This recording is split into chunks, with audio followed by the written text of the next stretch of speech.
인문 강좌 감성 문학교실 오늘 진행을 맡은 이백희입니다. 안녕하십니까? 자, 오늘은요 고전으로부터 배우는 공부의 의미라는 제목으로 강연해 주실 송수진 작가님 모셨습니다. 작가님 안녕하십니까? 안녕하십니까? 예. 잠시 작가님에 대한 소개를 좀 드리면요. 2017년에 공부하는 엄마에게 에세이를 발간하셨고요. 교육학 박사 및 대학 시간 강사로 활동하고 계십니다. 2016년에 경북대학교 교육학 박사학위를 받으시고 이후에 경북대, 부산대 등에서 교육학 관련 강의를 하고 계십니다. 한국교육사상연구자이기도 한데요. 근대 이전 옛사람들을 중심으로 그들의 삶과 공부, 여정을 주목하고 현대 한국인의 삶에 줄 수 있는 교훈을 탐색해 오고 계신 분입니다. 작가님, 네, 조금 전에 제가 이제 그 작가님의 양력으로 공부하는 엄마에게 에세이 발간을 말씀을 드렸어요. 근데 그 이외에는 이제 박사학위, 강사, 또 한국교육사상연구자는 오늘의 주제인 고전에서 배우는 공부와는 다 있는 것 같습니다. 네. 그런데 공부하는 엄마에게는 좀 결이 다를 것 같아서 이 얘기 한번 살짝 나누고 네. 강의로 들어가면 어떨까 싶어요. 네. 2017년에 쓰신 공부하는 엄마에게는 어떻게 쓰시게 된 책인가요? 아, 예. 이 책은 사실은 제가 이제 가장 공부하기 안 좋았던 환경에서 예. 그때 이제 내가 앞으로 이제 어떻게 살아야 할까 또 자녀에게 당당히 이제 어른으로서 내가 이제 아이를 이제부터 이제 책임지고 키워하는데 예. 어른이다라고 이렇게 떳떳하고 당당할 수 있으려면 지금까지 살았던 그런 거와는 좀 다르게 살아야 할 것 같은데 예. 그러기 위해서는 좀 공부라는 게 필요할 것 같았어요. 그럼 그 공부가 힘든 환경이라고 하는 거는 자녀 양육이라던가 네. 그런 데서 오는 힘듦을 표현하신 거군요. 그죠. 그때는 예. 이제 뭐 직업도 없었고 예. 또 계속 이제 저만 보고 있고 제가 오롯이 책임져야 하는 그 까난아기가 있었고 예. 그 아무 연고도 없는 데에서 이제 아이만을 이제 오롯이 이제 책임지고 완전히 이제 동떨어진 그런 환경에서 있을 때 근데 이제 내가 이렇게 계속 잘 살아갈 수 있을까? 그 약간 좀 자신감도 없어지고 그래서 앞으로 이제 내가 어떻게 살아가면 좋을까 그런 것을 계속 생각하다 보니까 좀 지금까지 내가 해온 공부들이 뭔가 이제 좀 제대로 해온 것 같지 않은데 이제는 좀 앞으로 좀 공부라는 걸 한번 제대로 해보면서 앞으로 좀 흔들리지 않는 그런 어른으로서 살아가도록 뭔가 자양분을 한번 만들어보자 그런 생각을 해서 좀 가볍게 이제 처음 썼는데 쓰다 보니까 약간 이제 엄마가 되면서 나오는 그런 전투력이 생기면서 막 그냥 막 좀 강하게 폭발하던가요? 네, 이제 낮에 이제 애 보다가 이제 밤에 이제 막 이제 글을 쓰시고 쓰고 그게 이제 좀 다른 사람들에게도 좀 위안이 됐으면 아니면 이제 좀 같이 공감을 좀 얻고 싶기도 하고 그래서 그러면은 실제로 이제 어머니들로부터 공부하는 어머니들로부터 많은 호응을 받으셨을 것 같아요. 좋은 얘기 많이 들으셨을 것 같은데요? 약간 좀 이제 반반인데요. 반반이군요? 네, 이제 이제 책의 제목만 보고 아니 지금 이렇게 힘든 상황에서 공부까지 하란 말이야? 이렇게 이제 애 키우고 뭐 하는 게 얼마나 힘든데 거기서 공부하라고? 이렇게 반응이 또 있었군요. 네, 그런 친구도 있고 이제 아니면 이제 진짜 책을 이제 처음부터 끝까지 읽어보면서 많이 이제 공감과 위로와 자신감을 좀 얻었다 그런 분들도 있고 의외로 이제 이 책이 공부하는 엄마에게 사실 썼지만 사실 이제 의도는 어른들의 공부를 이제 얘기하고 싶었거든요. 네, 그 뭐 이제 직장인 또는 이제 뭐 남자를 포함해서도요. 그래서 그런 분들에게도 좀 좋은 반응을 얻었고 또 이제 제가 이제 강의하면서 학생들에게 이 책 얘기는 하진 않았는데 학생들이 이제 저에 대해서 이제 검색하다가 이 책이 나왔나 봐요. 그래서 이제 읽어보고 좀 약간 좀 뭔가 힘을 얻었다. 어떻게 이제 공부에 대한 절실한 마음, 좀 공부를 좀 진짜 해보고 싶다. 남에게 보여주기 위한 공부가 아니라 나의 성장을 위한 공부를 한번 나도 해보고 싶다. 그런 이제 막 얘기들을 좀 해줘가지고 예. 좀 이제 이 책 다음에 이제 어른들의 성장 공부라는 예. 그런 책으로 이제 계속 또 후속편으로 한번 써볼까 하는데 예. 제 공부가 좀 아직 잘 안 되고 있어서 거기도 이제 반반에 나올 것 같습니다. 직장 생활이 얼마나 힘든데 여기서 성장까지 또 해야 됩니까? 예, 네, 그런 반응이 또 있을 수 있을 것 같습니다. 네. 알겠습니다. 네. 자, 이제 선생님께서 말씀해주신 내용을 토대로 지금부터는 이제 고전에서 배우는 공부에 대한 이야기를 선생님과 강연으로 함께 하도록 하겠습니다. 선생님, 지금부터 잘 부탁드립니다. 예. 저는 이제 오늘 이 시간에 그 고전에서 이제 그 왜 우리가 공부를 해야 하는가 여기에 대해서 이제 한번 생각해 보는 시간을 가지고자 합니다. 예.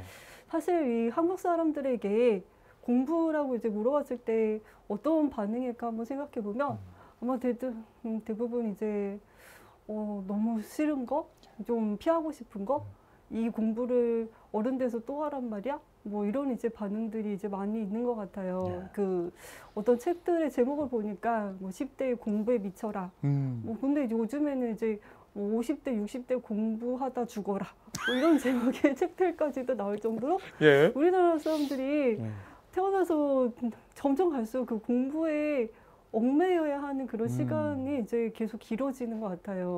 이제 학교 졸업하고 나서도 뭐 이제 자격증 공부다, 스페셜학기 공부다, 뭐 계속 생존을 위한 공부를 하게 되는데 그런 가운데서 과연 행복할까? 이렇게 좀 약간 좀 물음을 가져보면서 어떻게 해야지 공부를 하더라도 좀 나한테 좀 의미 있는 공부가 될까 이런 얘기를 해보고자 오늘 이제 율곡이랑 플라토 그리고 존 주이 이 세 사람의 그 이야기를 가지고 이제 접근해 보고자 합니다. 네. 첫 번째는 이제 율곡 2의 이제 이야기를 해볼까 해요. 아마 여러분 율곡 2는 한 번쯤 이제 들어보셨을 것 같아요. 5,000원짜리에 이제 그려져 있는 그런 네 맞죠. 근데 이제 사실 거기까지 이제 알고 이제 많은데요. 근데 율곡 2는 조선 중기 때 인물인데요. 그때 당시에 이제 학자이기도 하고 정치가이기도 했습니다. 근데 공부를 굉장히 잘한 걸로 인정을 많이 받았어요. 공부를 본인도 잘했지만 공부와 관련된 이제 책도 이제 많이 썼는데요. 그 중에서 이제 공부를 막 시작하는 사람들을 위해서 경몽요결이라는 책도 쓰기도 했고요. 그리고 임금 가장 높은 그 임금도 이제 공부를 해야 하는 그런 사람으로 이제 보면서 임금이 해야 할 공부에 대해서 이제 그 책도 이제 쓰기도 했습니다. 근데 그 경몽요결이라는 그 책은요. 좀 얇고 짧은 책인데요. 거기에 이제 율곡이 생각한 공부의 이제 핵심이 이제 아이디어가 거기에 이제 문제의식이 이제 다 녹여 있어요. 근데 그 경몽요결의 첫머리, 그러니까 이제 머릿말에 이런 이야기로 이제 시작을 해요. 율곡이 이제 무슨 얘기를 하냐면, 이 공부라는 것은 사람이 이 세상에 태어나서 공부를 하지 않으면 사람다운 사람이 될 수 없기 때문에 이제 공부를 해야 한다는 거예요. 그러니까 이제 사람은 태어날 때 다 누구나 다 이런 선한 마음을 가지고 있지만 그게 이제 살다 보면 되게 이제 욕심도 생기고 이기심도 생기기 때문에 이 마음이 흐트러진다는 거예요. 그래서 이제 사람다운 사람, 그러니까 어울려서 살아갈 수 있는 사람이 되기에는 약간 좀 트러블도 생기고 그걸 이제 막기 위해서 공부라는 것을 할 수밖에 없다. 이걸 해야지만 더불어서 어울려서 살아가는 그런 사람다운 사람이 이제 될 수 있다라고 이제 얘기를 해요. 사실 이 얘기는 많은 사람들이 이제 얘기하는 말이기도 해요. 칸트도 사람이 그 공부를 해야지만 교육을 받아야지만 인간다운 인간이 될 수 있다. 뭐 이제 이렇게 아마 많이들 여기에 대해서 이제 공감을 이제 할 거라고 생각합니다. 근데 율곡이 이런 얘기를 해요. 공부라는 것은 뭐 되게 특별하고 뭐 공부한다는 게 우리 그런 얘기 하잖아요. 고3 학생들한테 부모님이 공부하는 게 벼슬이냐? 아유 진짜 야, 너만 아냐 공부? 막 이렇게 이제 얘기하면 자식은 그러죠. 엄마는 몰라. 공부가 얼마나 힘든데 이거 특별한 일이지 뭐 이렇게 이제 얘기하지만 사실 공부라는 것은 그렇게 이상한 것도 아니고 특별한 것도 아니고 되게 평범한 것이라는 거예요. 우리가 밥 먹듯이 잠자듯이 그런 게 당연스럽게 하는 그런 평범한 건데 그게 뭐냐면 부모는 자식을 사람으로서 감싸주는 거 자식은 부모님께 그 사랑스러운 마음을 드러내고 표현하는 거. 그리고 이제 뭐 시나 부부. 이건 이제 당시 시대의 사람들의 그런 관계들을 의미해요. 그러니까 형제 간에 서로 우애롭고 이렇게 이제 친구 간에 사기치지 않고 서로 이제 신의를 가지는 거. 일상의 사람들이 그 관계 속에 어울려서 자기 그 사람 도리를 하면서 살아가는 거. 그걸 근데 그런 이기심, 욕심 때문에 제대로 이제 못하기 때문에 그걸 어렸을 때부터 알고 배우고 몸에 배이도록 계속 연습하고 그러면서 이제 더불어 살아가는 그런 따뜻한 사회를 만드는 거 이게 이제 공부다 이런 얘기를 합니다. 굉장히 지금 우리 시각과 참 다르죠? 다릅니다. 우리는 공부라는 것은 앉아가지고 뭔가 머릿속에 지식을 집어넣고 문제 푸는 건데 그렇죠. 근데 이제 율곡은 그런 게 공부가 아니라 공부라는 것을 내 본래 이제 가지고 있는 그런 따뜻한 마음. 사실 부모님도 자녀들을 자연스럽게 대하기가 쉽지 않습니다. 그 아이 네, 해봤지만 그리고 자식도 부모님께 효도하기도 쉽지 않아요. 어렵습니다. 근데 그런 것들을 그러니까 태어나서 죽을 때까지 알고 이기고 하는 게 그게 이제 공부다. 거기에서 공부가 시작된다라고 이제 얘기해요.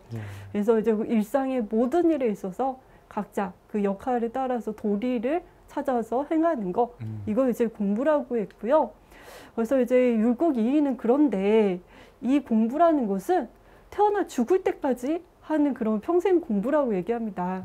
사실 나이가 들었다고 해서 우리가 되게 품위를 갖추고 마음이 되게 넉넉하고 그럴 거라고 생각을 하지만 그렇기가 쉽지 않거든요. 맞습니다.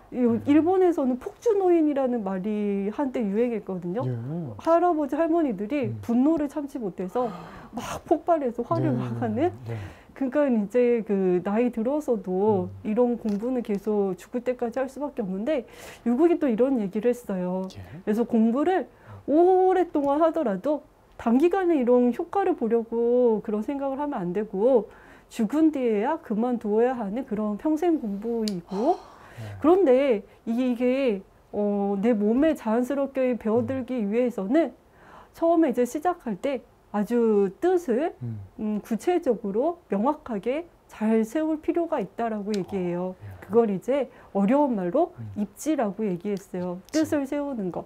그러니까 이제 공부를 하기 앞서서 내가 어디에다가 목표를 두면서 살 것인가 이런 것을 내가 이제 진지하게 생각해보고 그게 이제 맞다 생각하면 그걸 이제 아주 마음속에 굳게 이제 그 세워가지고 뜻을 세워가지고 강력하게 밀고 나가는 그런 이제 공부에 대한 태도 이게 이제 필요하다고 얘기를 했습니다. 율곡이 얘기하던 이 공부는요 사실 이제 근대 이전에 우리나라 사람들이 생각했던 공부의 모습이라고 할 수 있어요. 이제 한국인들이 이때에는 공부를 이제 이런 것이 공부다 이렇게 이제 보통 생각을 했고요. 그다음에 이제 두 번째 그 율곡 같은 경우는 공부는 되게 일상생활에서 평범하지만 사람다운 도리를 알고 이제 같이 더불어 살아가기 위해서 필요한 거라고 했다면 약간 좀 결이 다른 이야기를 해볼까 해요. 이제 고대 그리스의 철학자로 잘 알려진 플라톤. 이 플라톤이 국가라는 책을 썼는데요. 이 국가라는 것은 어떻게 하지만 정의로운 사회를 만들 것인가 거기에 대한 플라톤의 문제의식과 생각이 담겨 있어요. 근데 그 정의로운 사회를 만들기 위해서는 이제 지혜로운 사람이 나라를 잘 다스릴 필요가 있어야 하는데 근데 그 지혜로운 사람은 하늘에서 갑자기 뚝 떨어지는 게 아니라 아주 오랜 시간 40년, 50년에 걸쳐서 공부를 해서 훈련을 받아가지고 지혜를 갖춘 사람이 이제 나라를 이제 다스려야 한다라고 이제 얘기를 해요. 그래서 그 국가라는 책은 정치 책이기도 하지만 일종의 교육학 책이기도 해서 서양에서는 교육학을 공부하는 학생들이 꼭 읽어야 할 필수 책이기도 하거든요. 근데 그 국가라는 책 7권에 이제 동굴의 비유라는 것을 얘기를 합니다. 이 동굴의 비유는 이제 플라톤은 그 비유를 들어서 설명을 하기를 좋아해가지고 여러 가지 비유들을 얘기하는데 그 중에서 이제 대표적인 이제 비유인데요. 이 그림은 이제 플라톤이 직접 그린 건 아니지만 그 동굴의 비유를 잘 이제 그림으로써 이제 표현을 해준 그런 하나의 자료라 제가 이제 보여드리는데요. 이제 동굴 안에 저기 앞에 한 번도 밖에 나가본 적이 없는 죄수들이 이렇게 갇혀서 이제 팔과 다리가 이제 묶여가지고 이렇게 앉아 있어요. 맨 앞쪽에 프리즈너스라고 네. 있습니다. 네, 이 사람들은 한 번도 태어나서 밖에를 나가본 적도 없고 오로지 자기 앞에 놓여져 있는 그 벽에 비친 이 그림자만 평생 지금까지 보고 있었던 사람들이에요. 이제 이 사람들에게 보이는 저 그림자는 이 뒤에 그 어떤 사람들이 가짜 인형, 가짜 동물들 이런 것을 이제 움직여가지고 이제 보여주는 그림, 그게 만들어진 그림자들이거든요. 근데 이 중에서 어떤 사람이 이게 묶인 것이 풀려져가지고 이렇게 이제 몸이 자유로워지게 딱 뒤를 돌면서 이제 딱 봤더니 뭐야? 내가 지금까지 봤던 거 저거였어? 하고 이제 알게 된 거예요. 그래서 이제 이 사람이 이제 더 궁금한 게 생긴 거예요. 그럼 저기 계속 나아가다 보면 뭐가 보일까? 하면서 이제 계속 이제 앞으로 갑니다. 그래서 이제 저기 동굴의 입구까지 이르러가지고 이제 이 밖을 이제 나아갔더니 밖에 너무나 이제 굉장히 눈이 부신 상태에 이른 거. 왜냐면 평생을 어둠 속에서 있다가 밖에 나가니까 얼마나 눈이 부시겠어요? 그래서 처음에는 눈을 못 뜨고 굉장히 괴로워합니다. 굉장히 고통스러워하다가 그제서 이제 조금씩 정신을 차리면서 밖에 보니까 그 그림자로 봤던 그 가짜 사물이 아니라 진짜 나무들, 진짜 동물들 이걸 이제 보게 된 거예요. 그러다가 이것들을 만들게 된 그 아주 근원인 태양까지도 이제 보게 됐어요. 아, 이게 모든 게 다 태양에서 왔구나. 이걸 이제 알게 된 거죠. 이게 이제 하나의 이제 비유를 든 건데 이제 동굴 안에 있는 사람과 동굴 밖에 나온 사람하고의 차이를 교육을 받은 사람과 공부를 한 사람과 공부를 하지 않는 사람의 차이를 저렇게 이제 비유를 든 겁니다. 공부를 하지 않은 사람은 내가 지금까지 내가 눈앞에 보이는 그런 가짜 이미지들을 진짜라고 알면서 살아가는 사람들이고 공부를 하는 사람들은 굉장히 고통스러운 과정을 겪었지만 그 진짜 그런 이제 지혜를 얻게 된 사람들이라고 이제 얘기를 해요. 그래서 플라톤은 공부는 뭐냐? 바로 그런 이제 진짜 지혜를 갖추게 하는 거. 그래서 그걸 이제 안목을 기르는 거. 안목. 바른 눈을 기르게 하는 거. 지혜를 갖게 하는 거. 그게 이제 공부다. 이런 얘기를 합니다. 그러니까 이게 이거는 이제 플라톤이 이제 뭐라고 얘기하냐면요. 그거를 약간 좀 저는 저 말이 되게 약간 좀 시적이고 아름다운 것 같아요. 혼이 전향하는 것이다. 공부를 이렇게 표현해요. 영혼이 전향하는 거. 전향이라는 것은 방향을 바꾸는 거거든요. 그러니까 이제 아까 그 동굴의 죄수가 원래는 시력이 없었던 게 아니잖아요. 눈이 그렇습니다. 없었던 건 아니고 눈을 가지고 있었긴 한데 뒤를 돌아봐서 동굴 밖에 나와서 지혜를 갖추게 된 거잖아요. 그러니까 이제 그 방향을 바꿔가지고 이제 영혼이 이제 방향을 바꿔가지고 바른 안목을 얻게 되는 게 바로 이제 공부다 이렇게 얘기하는데요. 그럼 그 밖에 나와서 태양을 보고 진짜 나무를 봤던 그 사람은 다시 동굴 안으로 들어갈까요? 안 들어갈 거예요. 이제 한번 이제 동굴 밖에를 봤으니까 물론 이제 나와서 눈이 굉장히 부셨지만 그것 때문에 위험했을 수도 있거든. 시력을 잃을 수도 있고. 그렇지만 동굴 안에 들어가는 일을 다시 하진 않을 거예요. 공부라는 것은 내가 이성의 주인이 되는 거. 그래서 이제 내 눈앞에 가짜 지식들이 아니라 내가 진짜 지혜를 내가 이제 갖추는 거. 그래서 이제 눈이 밝아지는 거. 그게 이제 공부다. 이런 얘기를 이제 했습니다. 근데 모든 사람이 이걸 할 수 없다라고 생각한 것 같아요. 이게 아주 소수의 사람이 철학자들만 할 수 있어서 이런 사람이 이제 나라를 다스려야 한다. 좀 이런 이제 약간 이제 계급적인 그런 얘기를 이제 하기 했습니다. 그리고 이제 세 번째는 존 듀이라는 사람이에요. 이 사람은 이제 미국 사람이고요. 미국의 아주 유명한 교육 철학자고요. 우리나라의 그 해방 이후에 교육학에서 우리나라 교육제도 예. 지금까지도 한국의 교육학자들에게 많이 이제 영향을 주는 인물이기도 해요. 그 1962년에 사망했으니까 굉장히 이제 현대 인물이기도 하고요. 예. 근데 이제 이 사람은 민주주의와 교육이라는 책을 썼어요. 예. 그 책 제목이 민주주의. 혹시 민주주의를 어떻게 생각하세요? 민주주의란 뭐라고 생각하나요? 민주, 그러니까 백성이 주인이 되는. 아, 네. 네, 주권을 가진. 맞아요. 네. 보통 이제 그렇게 생각하는데 네. 두이가 생각했던 민주주의는 약간 좀 달라요. 예. 민주주의는 생각과 가치관이 다양한 사람들이 예. 어울려서 자기 관심을 표현하고 그것들이 존중받고 예.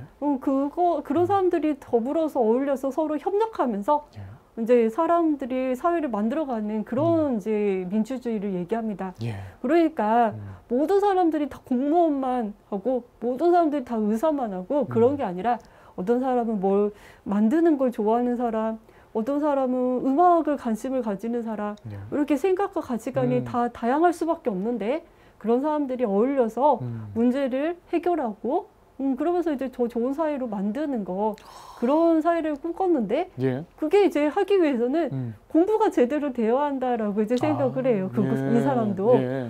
근데 두이가 당시 이제 미국에서 학생들이 공부하는 걸 봤더니 애들이 선생님이 이제 교과서라는 걸 가지고 그 속에 이제 정답이 있다 하면서 아이들 머릿속에 막 지식을 주입하는 것을 예. 보고 이게 무슨 공부야. 이건 시간 낭비이자 돈 낭비다. 예. 이런 이제 비판을 해요. 그래서 그건 공부가 아니다.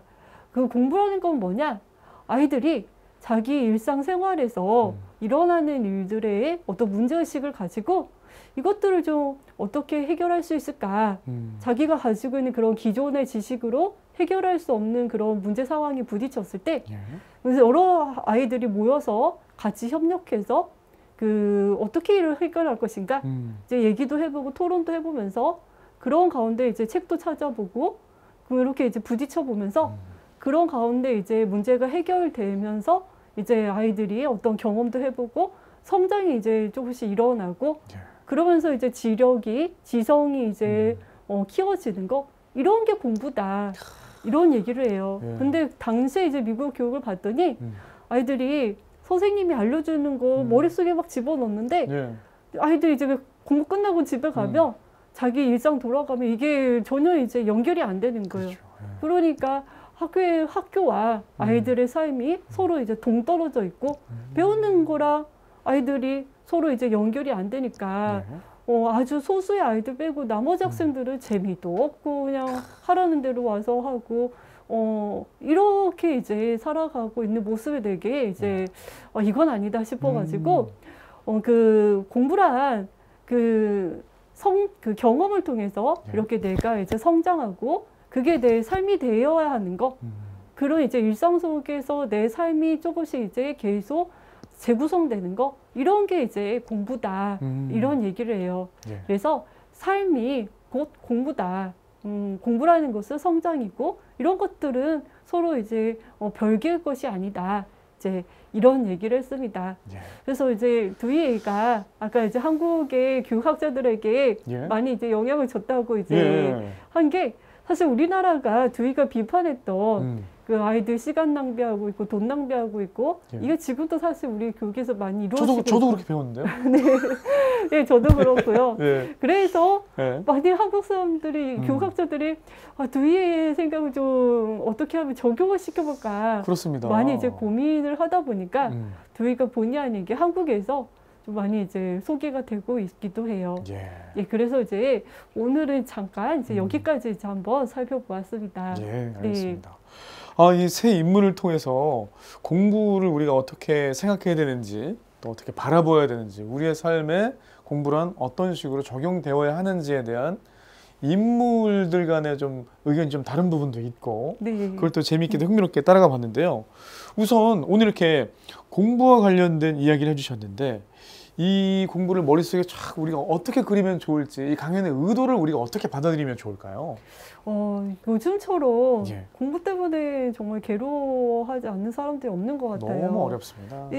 아이들은 아이들대로 또 이제 어른들은 어른들대로 이제는 나이 든 노인분들도 어떻게 이제 살아갈 것인가. 예. 그래서 이제 공부에 대한 고민들을 많이 하는데, 그래서 이제 공부라는 게 이제 생각해 보면 어렸을 때부터 우리가 이제 어떤 다른 사람하고 나랑 똑같은 목표를 갖게 하고 예. 그 모든 사람들이 다 똑같은 목표에 이제 도달하게끔 그 과정에서 수단으로서 이제 공부라는 거 하다 보니까 남과 이제 경쟁을 해야 하고 남에게 이제 보여주기 위한 공부를 하고 여태 그게 공부인 줄 네. 알고 지내왔고 네. 예. 그리고 머릿속에 뭔가 지식을 많이 넣어야 하고 예. 암기해서 예, 쏟아 넣어야 하고 그러다 보니까 어른이 돼서도 내가 일상생활에서 뭐를 이제 해결하지 못하는 그런 일들도 참 많거든요. 그렇죠. 그러니까 이제 답을 다른 사람들에게 물어보고 자꾸 이제 타로 보게 되고 정보게 되고 사람들에게 물어보고 네, 네, 이게 자신이 없는 거지. 내 그렇죠. 삶의 주인이 되지 못한 채 계속 이제 계속 이제 끌어다니고 그게 이제 우리가 이제 공부라는 건 정말 많이 하는데 이런 게 공부가 맞나? 그건 아닌 것 같다. 그런 이제 생각을 해보면서 이 좀 옛날 사람들이긴 하지만 이 사람들이 이제 이야기한 것들이 분명 이제 우리에게 뭔가 좀 지혜를 주기도 하는 것 같아요. 그래서 이제 여기에서 좀 지혜를 얻어보면서 와, 우리 삶은 사실 한 번 사는 인생이라고 하잖아요. 예, 우리 삶의 주인이 되어야 한다는 그런 생각 많이 가지고 있지만 어떻게 해야 하는지 사실 거기에 대해서는 잘 모르는 것 같아요. 그래서 이제 이런 고전들을 한번 읽어보면서 내가 이제 나에게 맞는 공부, 나에게 어떤 공부가 필요한지 이걸 좀 생각해보는 시간을 가졌으면 해서 이제 이런 이야기를 해봤습니다. 맞습니다. 네. 조금 전에 말씀해 주신 내용 중에 각양각색의 사람이 있다라는 그 듀이의 말로 제가 이해를 하자면 이 각양각색의 사람에게는 각양각색의 공부가 또 존중될 필요도 있을 텐데 네, 맞아요. 획일화된 교육과 공부를 우리가 지금까지 경험해 왔기 때문에 더 발전 혹은 발달된 나눌 수 있는 경험을 나눌 수 있는 그 기회도 덜 갖고 있다고 느껴지네요. 선생님 말씀 중에는. 예, 맞습니다. 네. 그러니까 주의가 그 이상적으로 생각하는 사회가 이제 민주주의인데 그 민주주의라는 것은 모든 사람들이 다 공무원만 해야 하고 그렇죠, 그렇죠. 모든 사람들이 다 의사를 해야 하고 이런 사회가 아니거든요. 근데 이제 우리는 공무원 못하고 죽는 줄 알고 그럼요. 실패해야 되는 것 같고 그러니까 이제 대학생들도 내가 대학을 나오고 아니면 이제 어른이 돼서 어떤 직업을 가져야 할까 했을 때 선택할 수 있는 삶이 별로 없는 것 같아요. 네. 근데 사람들마다 태어날 때부터 각자의 개성이 있고 각자의 소질이 분명히 있는 거는 맞거든요. 예, 그게 작든 크든 간에. 근데 그런 것들을 우리가 이제 어렸을 때부터 이제 잘 이제 찾을 수 있고 그게 이제 개발될 수 있도록 아이들이 그렇게 살아도 된다. 그런 이제 자신감을 가질 수 있도록. 물론 그게 뭐 계속 성공만 있는 것은 아니고 그렇죠. 하다 보면 실패할 수도 있지만 그래도 괜찮다. 그런 이제 사회적인 생각들이 이제 계속 이제 키워지게 되면 무슨 사람들, 우리 한국 사람들이 막 계속 교육 공부에 쏟아붓는 그런 시간과 그런 투자가 참 많잖아요. 그렇습니다. 네. 거기에 대해서 조금 벗어나지 않을까. 조금 더 행복한 삶을 좀 더 살아가고 자신감 있게 살아가지 않을까. 그런 이야기를 듀이가 하고 있는 것 같아요. 네. 근데 듀이의 이 말씀을 통해서 선생님이 말씀해 주셨는데 감히 제가 좀 과감하게 짐작해 보자면 지금 우리가 받은 교육은 어쩌면 제대로 된 교육이 아닌 것은 아닐까라는 의문을 가지는 용기도 필요할 것 같고 또 어쩌면 지금까지 받아온 교육은 그 자체로는 이미 효용을 좀 다해가는 과정 중에 우리가 이미 다음 세상을 이미 가버리고 있는 게 아닐까라는 그 질문과도 맞닿아 있는 말씀이신 것 같아요. 맞습니다. 네. 그럼 우리 어떻게 해야 됩니까? 이제 이 선생님들은 뭘 우리 일상생활에서 어떻게 하라고 가르쳐 주시는 겁니까? 네. 사실 이게 굉장히 어려운 질문이기도 하고요. 듀이 생각을 우리 한국 교육 그 제도에서도 많이 좀 도입을 시도도 했었어요. 근데 사실 다 실패했어요. 왜 실패? 왜냐면 저분이 우리 교육에 영향 주신 분이잖아요. 네. 네.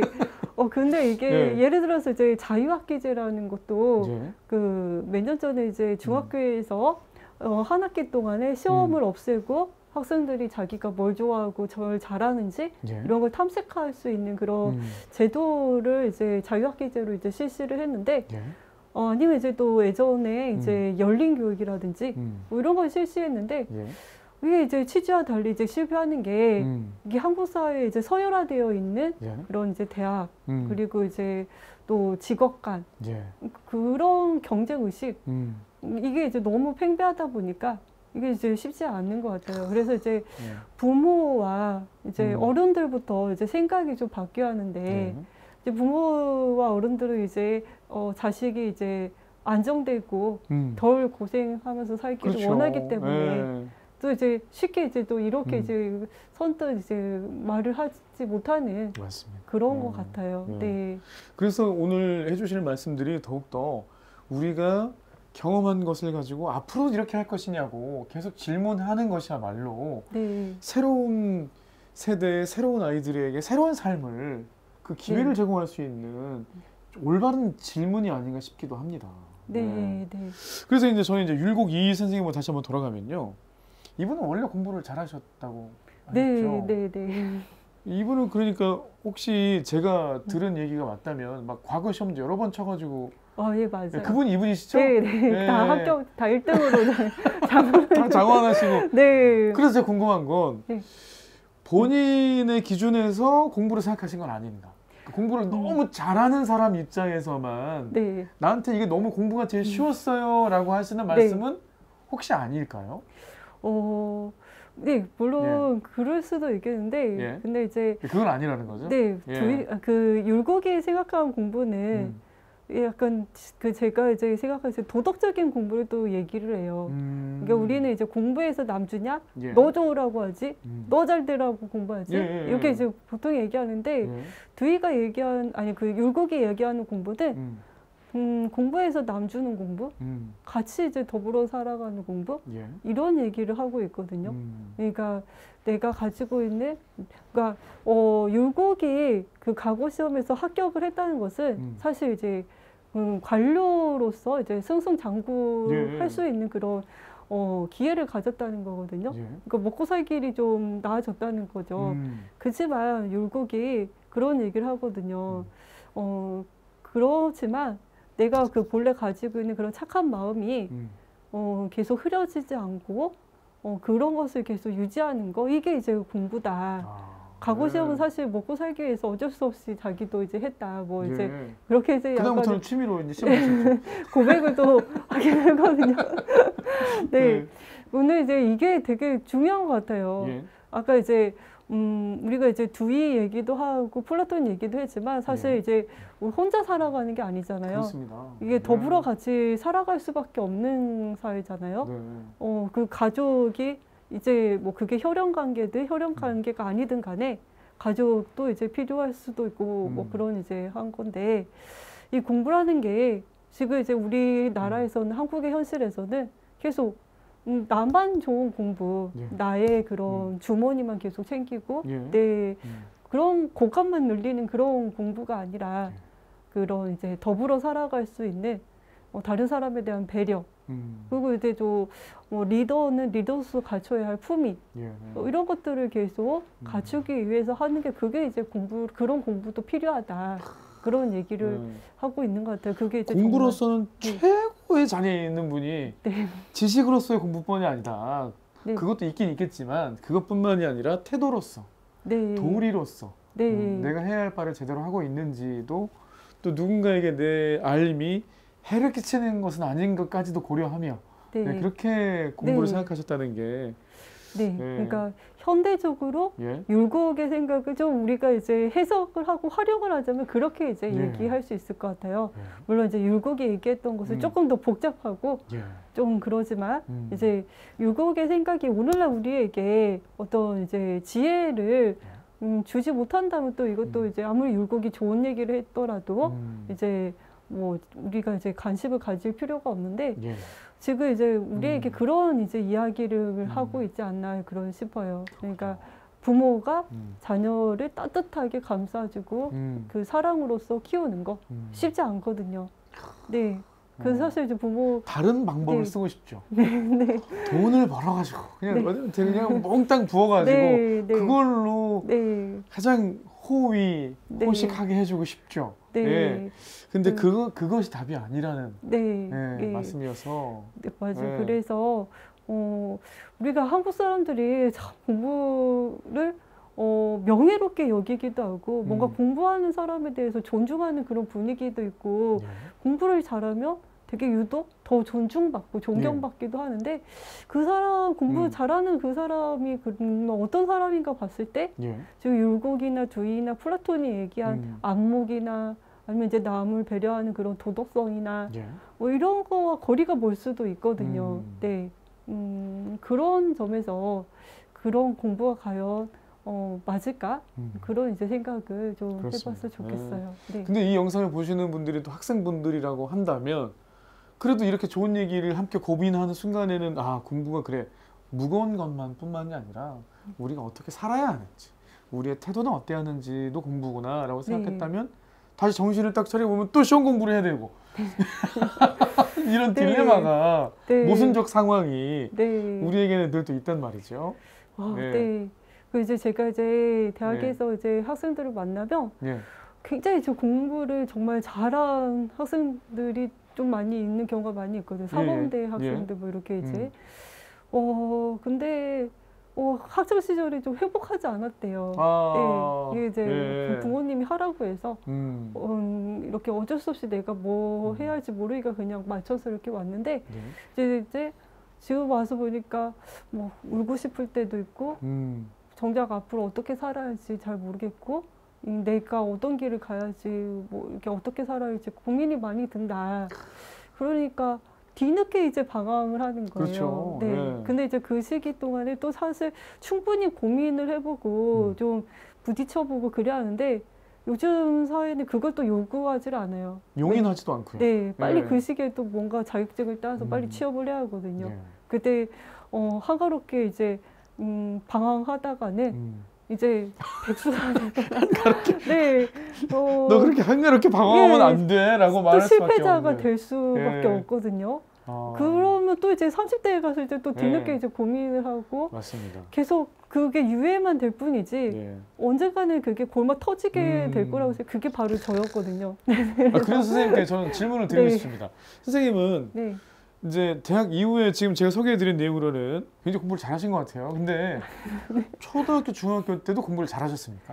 사실 어차피 뭐 이게 나오면 또 뭐 다 들통날 수 있는데 요즘 검색 다 됩니다. 고등학교 2학년 때까지는 공부를 되게 잘했던 모범생이었고요. 오히려? 네, 범생이었는데 이제 대학에 이제 좀 실패를 하다가 그때 이제 제가 그랬어요. 실패를 좀 하면서 어떻게 살아야 할 것인가 고민했는데 그 집에 이제 IMF가 이제 터지면서 97년에 그런 가정 분위기가 아니었어요. 저도 이제 빨리 집안에서 밥벌이를 해야 할 안정적인 그런 직업을 찾아야 하는 그래야 했기 때문에 고민은 다시 이제 놓고 이제 안정적인 직업을 찾기 위해서 다시 이제 저도 공부를 하고 다시 그래서 이제 또 그래서 이제 교사가 됐어요. 임용 시험을 보고 근데 이제 그게 이제 30대였는데 그러다가 내가 이거 진짜 이제 잘 살고 있는가 굉장히 좀 고민을 참 많이 했어요. 남들이 뭐 이제 되게 이제 비난을 많이 했어요. 먹고 살기 이제 괜찮아지니까 이제 쓸데없는 생각한다고. 근데 저한테는 되게 절실한 질문들이었는데 이게 해결이 안 되면 못 살 것 같은데 근데 지금까지는 계속 그 고민들이 생길 때마다 계속 숨기거나 아니면 이제 꾹꾹 누르거나 좀 피하거나 그렇게 했던 것 같거든요. 그래서 뒤늦게 30대에 좀 많이 방황을 하다가 그러다가 이제 이렇게 살면은 내가 언제 죽을지 모르겠지만 계속 끊임없이 방황만 하다가 뭔가 내 옷이 아닌데 입고 있는 듯한 옷을 입고 있는 그럴 것 같다 생각이 들어서 그때 이제 좀 공부라는 거에 관심을 가지면서 다른 사람들은 도대체 공부를 뭘 하는 것일까? 그런 게 또 궁금했고요. 그러다가 이제 옛날 선비들, 네. 선비들의 공부도 참 궁금해졌어요. 그래서 그 선비라는 사람들 도대체 공부에 대해서 어떤 태도를 가지고 공부란 뭐라고 생각했을까? 뭡니까? 선비들은 뭘 했대요? 그냥 사실 선비들은 노동하지 않았지 않습니까? 네, 그죠. 그러니까, 그리고 이제 글을 네. 계속 공부를 네. 하고. 예? 그게 이제 저도 지금 하는데 저는 이제 거기 뭐 찬성하는 것만 있진 않아요. 사실 이제 저도 이제 비판하는 게 많이 있고요. 네, 그렇지만 이제 그런 삶의 이제 태도는 우리가 좀 이렇게 이제 빠르게 변화하고 물질을 되게 중요하게 생각하고 이런 시대에도 필요한 것 같아요. 그러니까 이제 공부가 내 삶에 배어들게 하는 거. 근데 이제 지금은 이제 지식 배우는 거랑 내가 따로 있는 경우가 많잖아요. 이제 지식이라는 것은 효용이 필요하고 뭔가 이제 그 가성비를 따지게 되고. 맞습니다. 네, 계속 이제 그런데 그러다 보면 이제 사람으로서 갖춰야 그런 안목, 나의 그런 정체성. 이런 것들이 쉽게 흔들리는 것 같아요. 맞습니다. 그래서 이제 제가 이제 정리하자면 공부라는 것은 실존을 위한 공부인 것 같아요. 실존. 네, 사람들은 이 세상에 처음부터 목표를 가지고 누구한테 넌 이런 삶을 살아야 돼 이렇게 주어진 채 태어나는 게 아니라 그냥 세상에 내던져지는 거라고 할 수 있는데 그 내던져졌을 때 그런 가운데서 내가 나의 삶에 그런 의미를 만들어 가게끔 그런 이제 일상에서 내 삶의 의미를 만들어 가고 나란 사람을 쌓아가고 형성해 가도록 하는 그 모든 과정이 다 그게 다른 사람들과 부딪히면서 얻는 것도 공부일 수도 있고 뭐 여행을 가면서 아니면 어떤 새로운 것에 이제 부딪히면서 경험하면서 생기는 거 그런 것도 공부일 수도 있고 그렇죠. 이거 뭐 꼭 책만 보면서 그게 공부가 아니라 이 일상의 모든 것들을 다 공부라고 생각하면서 일상의 모든 것은 공부다. 네, 그 대신에 이제 계속 이제 나의 삶을 만들어가고 그런 거 이제 그려가게 하는 거 그게 이제 죽을 때까지 계속 될 수밖에 없는 게 공부다. 네, 맞습니다. 네, 네. 그래서 드는 궁금증이 고전에 대해서 호기심을 가지게 되시는 거 하나, 또 선생님의 삶을 통해서 나는 이제 공부로서 내가 잘 살고 있는지 아닌지에 대한 그 환기 혹은 확인, 내가 이렇게 괜찮은 걸까라고 생각해서 공부에 대해서 다시 관심 가지셨다고 했잖아요. 이게 어떤 느낌처럼 느껴지냐면 조금 전에 저희가 이제 플라톤 얘기를 했습니다. 이 플라톤이 선생님이 동굴 안에 계시다가 동굴 밖으로 나가기로 결심하신 것 같아요. 그리고 이 자체는 무슨 영화 같기도 해요. 매트릭스 같은 내가 어떤 일을 계기로 내 삶이 진짜라고 믿었던 이것을 과감하게 한번 각성 혹은 뭐 대오 뭘 해서 깨달음을 얻던지 혹은 뭐 새로운 공부로부터 지식적이라든가 이성적인 어떤 다음 단계로 나아감을 통해서 새로운 안목을 갖게 되는 그럼 완전 다른 삶이 되는 그래서 선생님께는 동굴로부터 벗어난 새로운 세상의 발견이었습니까? 아니면 이것은 여전히 상징인가요? 사실 질문이 너무 좀 그런 거 무거운가요? 저는 그 동굴 안과 동굴 밖에 중간에 있는 것 같아요. 그럼 저도 그거 궁금했습니다. 약간 왔다 갔다 해도 되지 않나? 그게 가능하다면, 괜찮다면, 그래도 된다면. 그런데 이제 플라톤이 이제 무슨 얘기를 했냐면 또 재밌는 그 뒷이야기가 있어요. 그 동굴 밖에 나간 사람이 거기에 있지 않고 다시 동굴 안에 들어가서 아직 그 묶여져 있는 제수들, 제수들을 설득하러 이제 들어가거든요. 정말 영화 매트릭스랑 똑같네요. 그런가요? 그럴 수도 있을 것 같아요. 원래 플라톤은 많은 사람들에게 아이디어를 그런 영감을 줬으니까. 근데 이제 그 나머지 사람들한테 동굴 밖으로 나가자 이렇게 하는데 그 사람들 반응이 싫어해요. 야, 뭐야? 미친 거 아니야? 뭐 우리 이거 지금 편하게 이러고 있는 서 보는데 이 사람들 이게 편한 거야. 묶여 있지만. 네. 뭐 하자고 쓸데없이 뭐 밖에 나와서 너 시력을 잃을 뻔도 했다며. 우리 보고 다 죽으란 말이야? 강력하게 이제 거부를 해요. 그래서 이제 미친 사람 취급을 하거든요. 그래서 이제 그 부분이 상징하는 것 같아요. 이게 우리도 공부에 대해서 우리 자신 한번 생각해 봅시다. 이게 진짜 공부인가요? 아이들 시간 낭비하고 있고 돈 낭비하고 있고 이 삶을 망치게 할 수도 있고 많은 시간 사실 그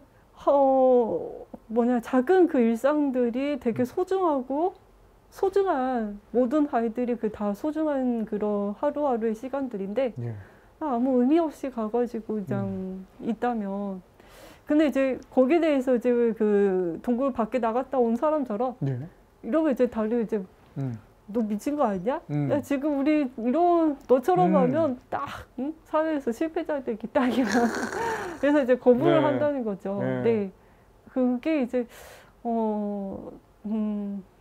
그런 게 있는 것 같아요. 그러니까 우리 누구나 동굴 밖의 사람이 되고 싶어 하고 우리 스스로는 동굴 안에 있으면서도 밖에 갔다 온 것과 같은 명예 혹은 재산 이런 것들을 탐하면서 실제로 동굴 밖에 나가는 용기와 결단, 행동, 노력을 덜 하고 있는 것은 아닌가 돌아보는 그런 이야기를 한 것 같습니다. 다들 이제 근데 이제 큰 틀에서 보자면 그 제수처럼 이렇게 묶여가지고 자유가 없이 내가 이제 스스로의 그런 자유를 가지지 못한 채 그냥 보고 있는 거거든요.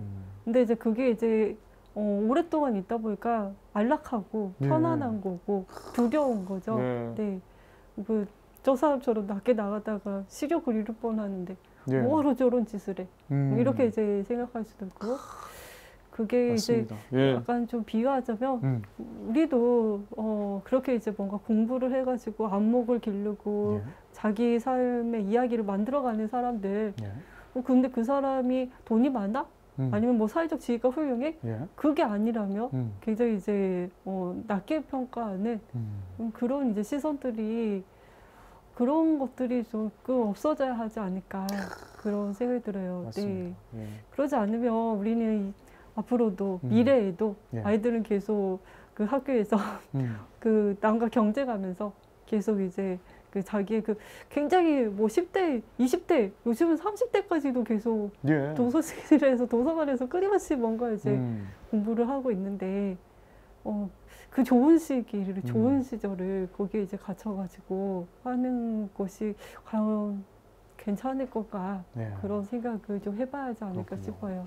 또 말씀을 듣다 보니까 선생님이 개인적으로도 이 양육을 하면서 또 공부에 관련된 인생의 전환기를 경험하시면서 여러 가지 생각들을 하신 것으로 보이는데 이제 그 양육을 하신 그 과정으로부터 지금은 조금 지나서 자녀와 공부에 대해서 얘기를 나눌 수도 있고 인생이 뭔지에 대해서 얘기를 나눌 수도 있고 뭐 공부를 한 어른으로서와 자녀의 대화도 있을 수 있고 뭐 저희가 좀 이런 그 중요한 자녀와의 대화 기억나는 거 있으시면 좀 소개 좀 해주시면 어떨까요?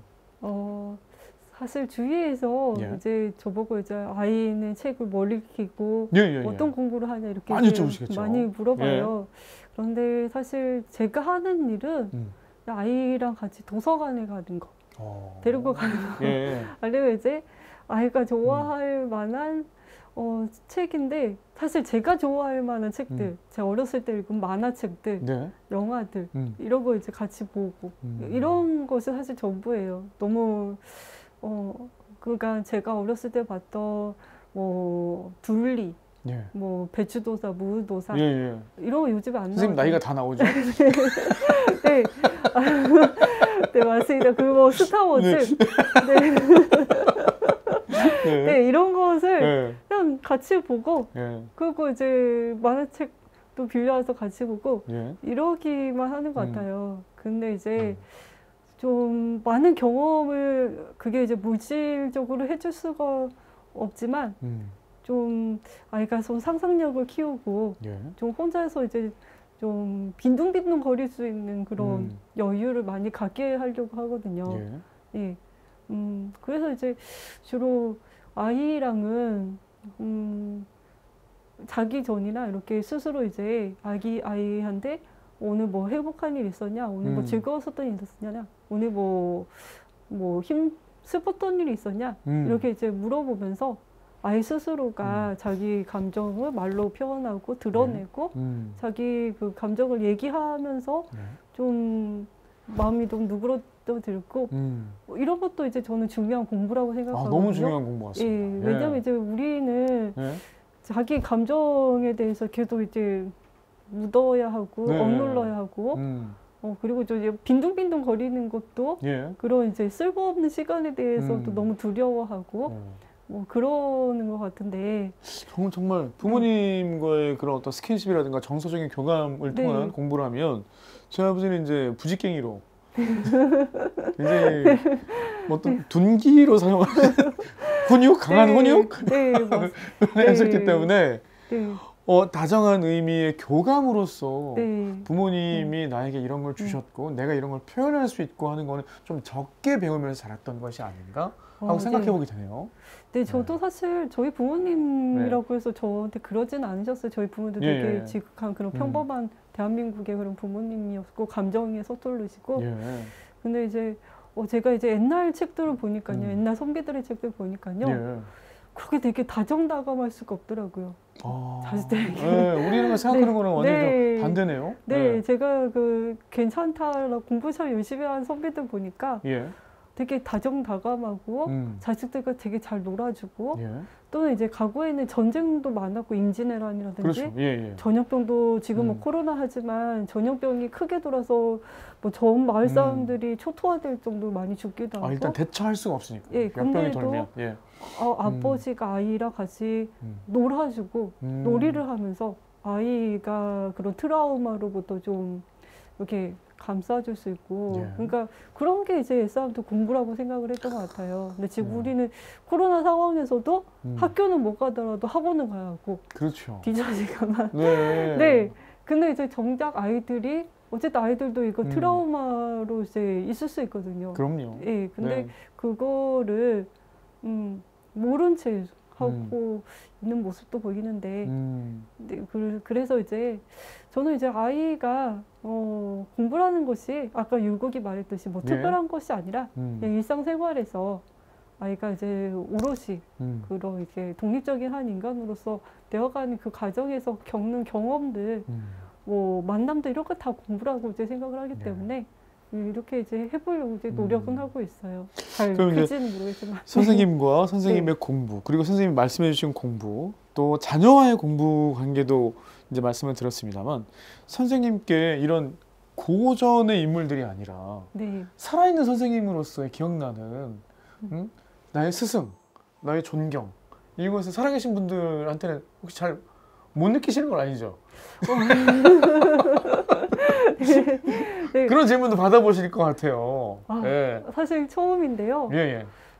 사실 제가 지금 이렇게 있는 과정에서 두 분이 기억나는 것 같아요. 선생님이? 한 분은 이제 저희 이제 은사님이신데요. 굉장히 이제 겸손하세요.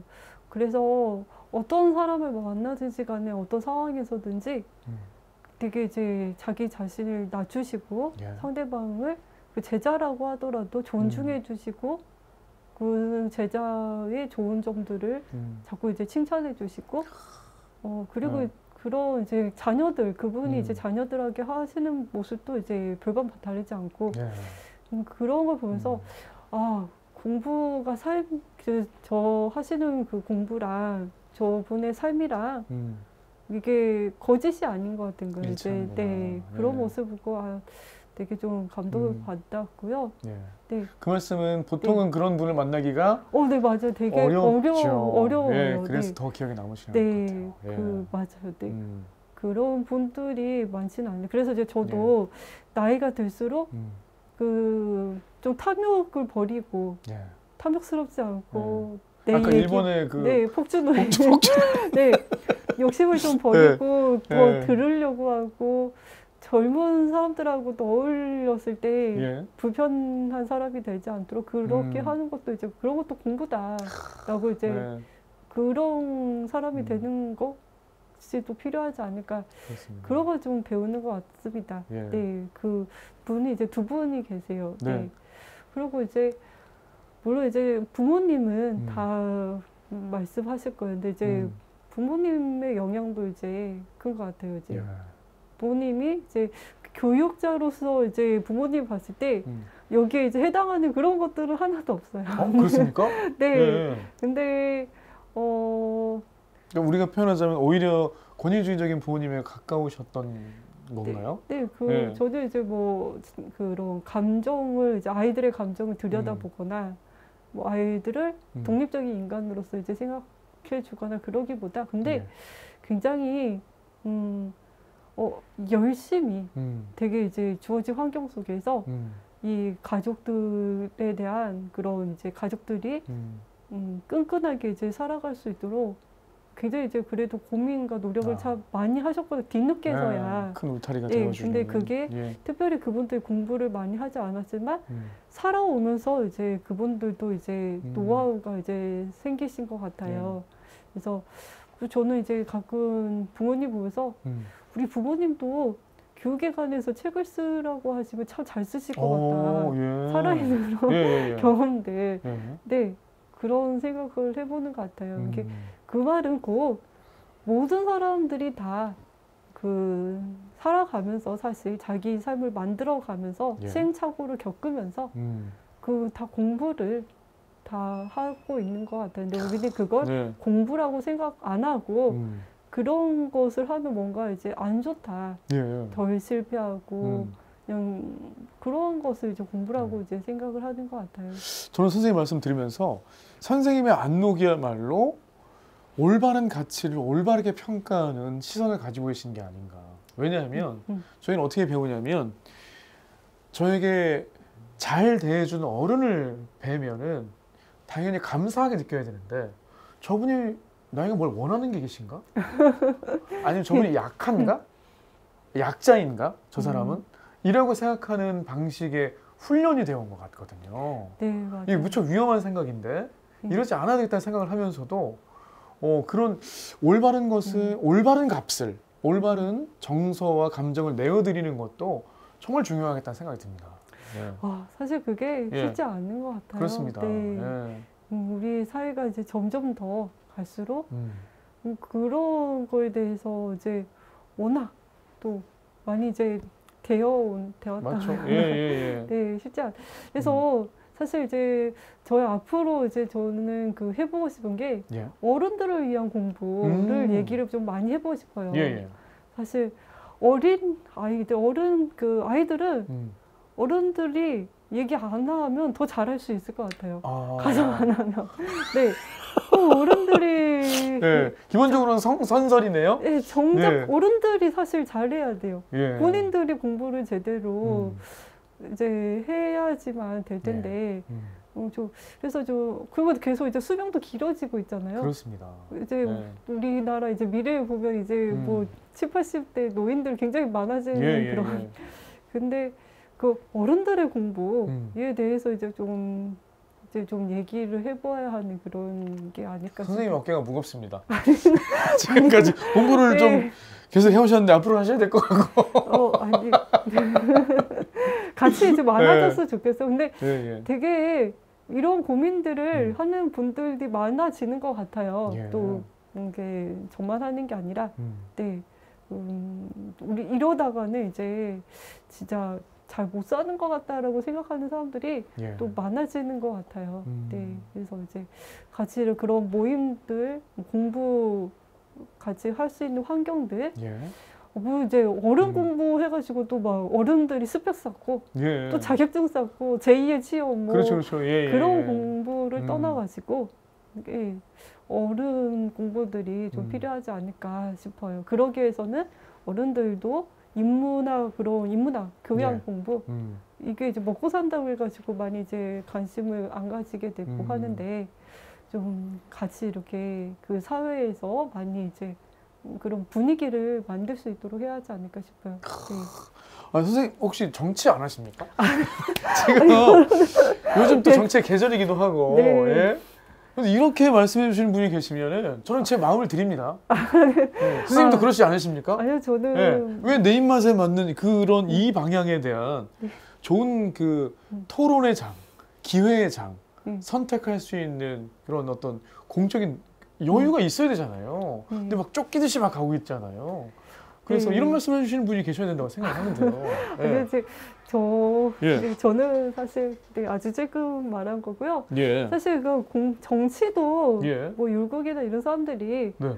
공부다라고 이제 얘기해요. 사실 뭐 정치라는 게 어떤 막 특정한 소수가 이렇게 사람들 뒤에 가서 몰래 뭔가를 하는 게 아니라, 그렇죠. 네, 정치라는 것은 공적인 것이고, 그건 이제 플라톤이나 율곡이나 다 제대로 공부를 하는 것이 이제 필요한 거고, 그런 사람들이 그러니까 이제 누구나 다 정치를 할 수 있는 것 같아요. 우리가 이제 근데 이제 점점 사회가 정치에 무관심하게 오히려 정치하는 모습에 이제 환멸을 느끼고 이제 무관심해지면서 정치는 나와 별 관심이 없는가 하는데 공부하는 게 정치랑도 생활이고 그렇게 이제 가야 하지 않을까 싶어요. 아, 맞습니다. 네. 제가 들은 말 중에는 우리가 정치에 관심을 갖지 않으면 우리가 원치 않도록 그들이 원하는 대로 우리가 또 살게 된다. 네, 라는 맞습니다. 말씀을 누군가 하시는 것 같아요.